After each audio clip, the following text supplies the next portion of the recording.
Welcome, everyone. My name is Susan Patterson. I am a national leader in the fight against human trafficking and the host of this YouTube channel, Winning the Fight Against Human Trafficking and Child Exploitation. In this video, I'm going to share what it will take to have sex buyers literally terrified of buying sex from a minor so they stop doing that. Depending on what report one reads, estimates are between 400,000 to 1.2 million teens in the U.S. involved in prostitution.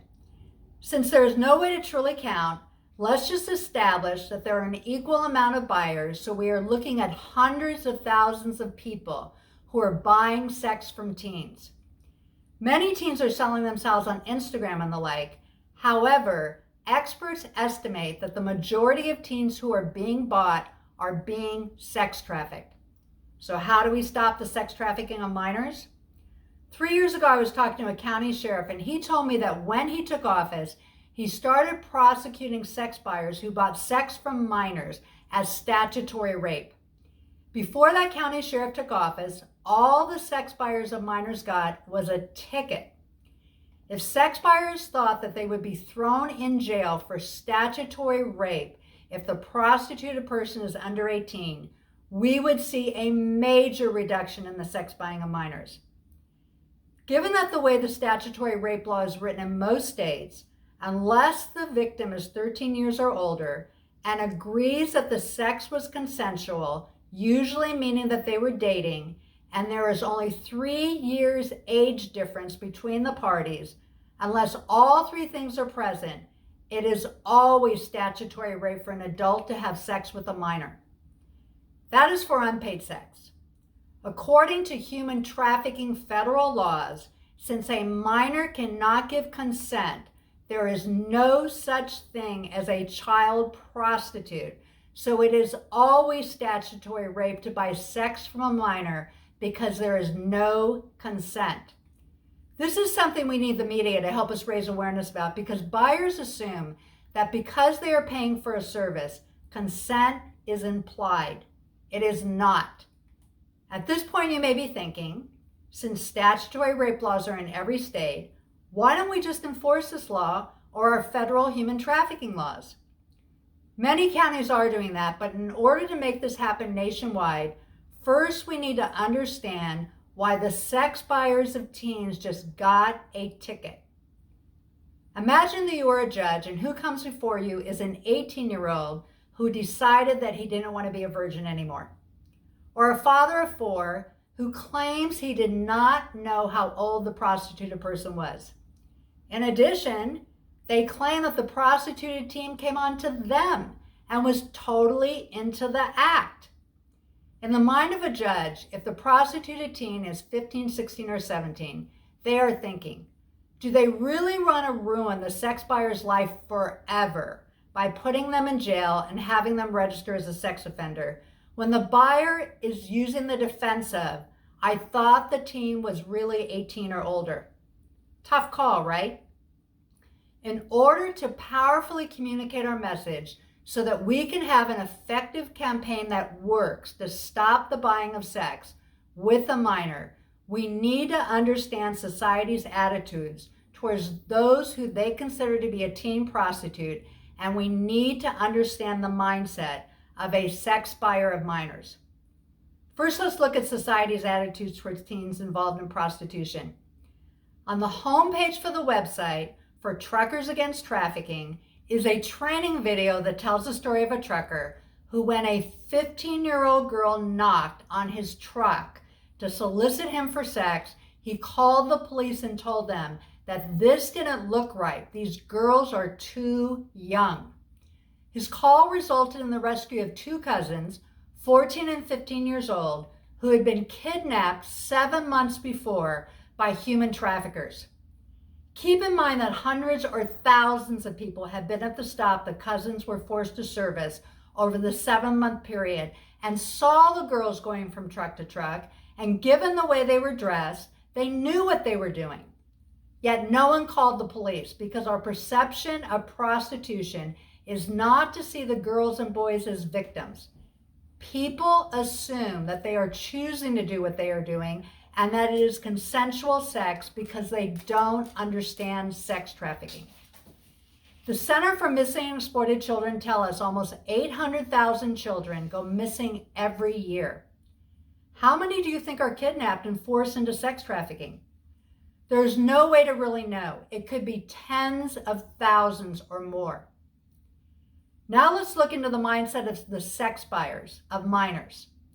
There's a type of porn called barely legal porn, which takes short, slim 18-year-olds and has them look and talk like a 14-year-old with titles such as, "I banged my stepdad." In these videos, the teen is the seductress, and who they are seducing are older men. What is that telling sex buyers? That teens are hot and they love having sex with anyone. If you are now saying to yourself, how do we stop barely legal porn? You can support the National Coalition on Sexual Exploitation, who has initiated lawsuits to end the worst aspects of porn. In addition to barely legal porn, when sex buyers have bought sex from minors, the teen does act like they're really into it, because if the pimp gets a complaint from the buyer, that teen will be beaten, cut, burned, made to take ice baths, or even waterboarded. So while on some level buyers do know it is wrong to be having sex with a minor, they justify what they are doing because of what they have seen in porn and what the pimp has told them about how much the women in his stable love what they are doing. Besides which, in their mind, they are not a Jeffrey Epstein who is tricking teens into having sex with their friends. They are simply buying sex, and who is really at fault is the pimp if the person they were with are sex trafficking victims. Given all this, what will work to get sex buyers to stop buying sex from minors?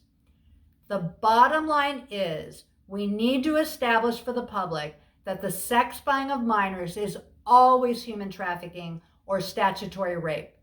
But given society's attitudes, our DAs may feel it is too aggressive to immediately throw sex buyers of minors in jail for first offenses unless the minor is under, say, the age of 14 or 15.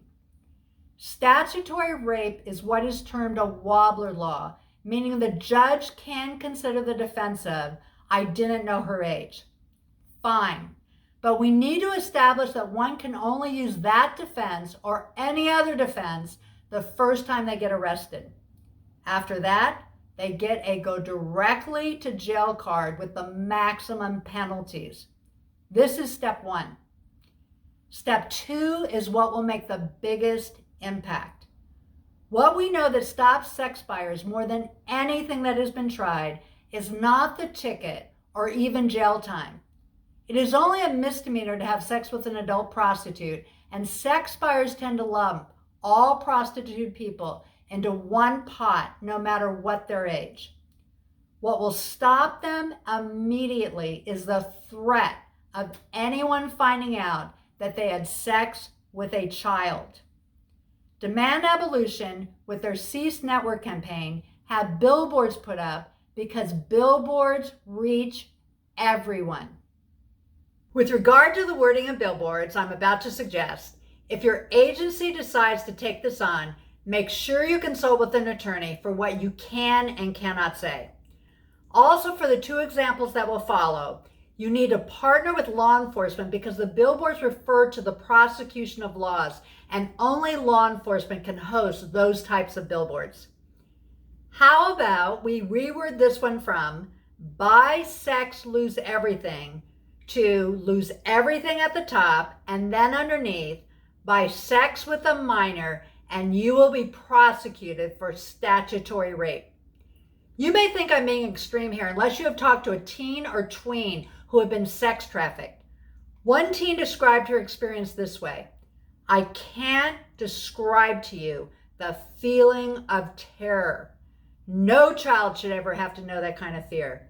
I didn't know what I was going to have to endure that night, for how long, or if I was ever going to come back home."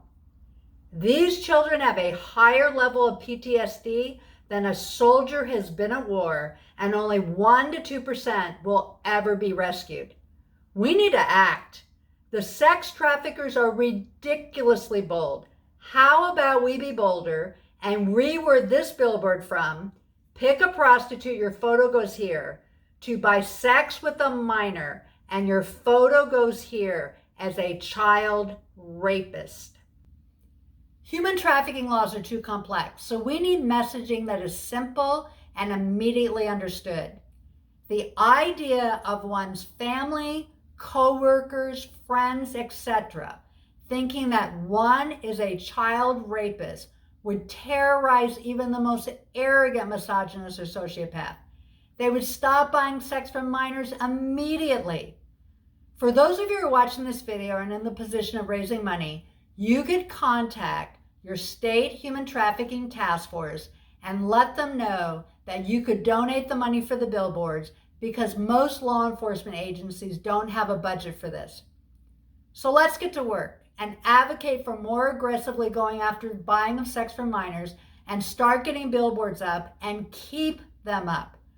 I promise you, if billboards went up like this, and if in addition you got media support to raise awareness for a campaign like this, sex buyers would be telling the pimp/sex trafficker, "Do not put me with a minor."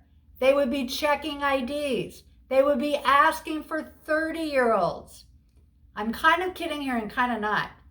Since sex trafficking is only about the money, the sex traffickers would stop trying to trick teens into working for them because there would be no market for them.